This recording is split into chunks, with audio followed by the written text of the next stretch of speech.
There's something that I reported early on that I don't think a lot of people know, and that is that before the dad turned the suspect in, the suspect, Tyler Robinson, was already on the FBI's radar because of facial recognition technology. They were narrowing down a group of suspects. They had a whole operations center here at the college behind me, and he was on that list. And I spoke to the CEO of Clearview AI, and that is the company that the FBI was working with. There was actually, they were using their facial recognition technology to find this person. I want you to listen to what he said.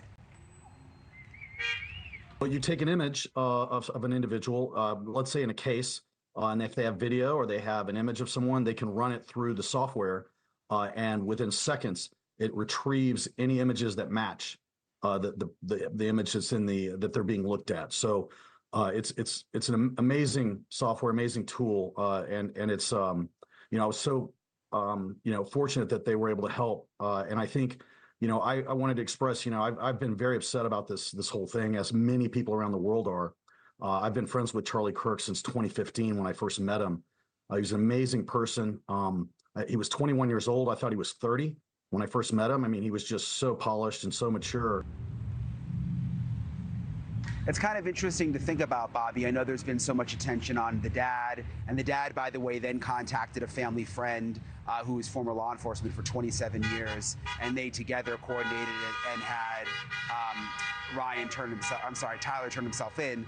But it is interesting, Bobby, to think about the fact that even if that hadn't happened, it sounds like this technology, they would have been able to find him that way.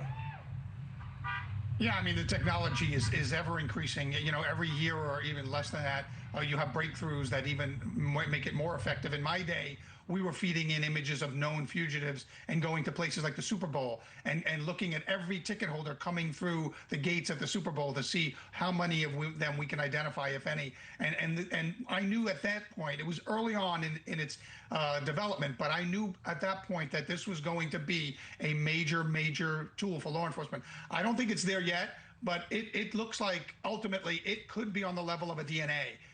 Ultimately, as a tool for law enforcement. What we saw with DNA, and now we see what tools DNA has brought to the law enforcement toolbox. I think facial recognition is going to get there soon. Yeah, it is amazing. And again, in this case, they apparently had him already on a list because of facial recognition, because of social media pictures that they were able to compare to the pictures from the surveillance cameras. Bobby, Jesse, appreciate you both for coming on. Thanks so much. Thank you for watching. Subscribe below and download our NewsNation app right now on your phone, and you will get fact-based, unbiased news for all Americans.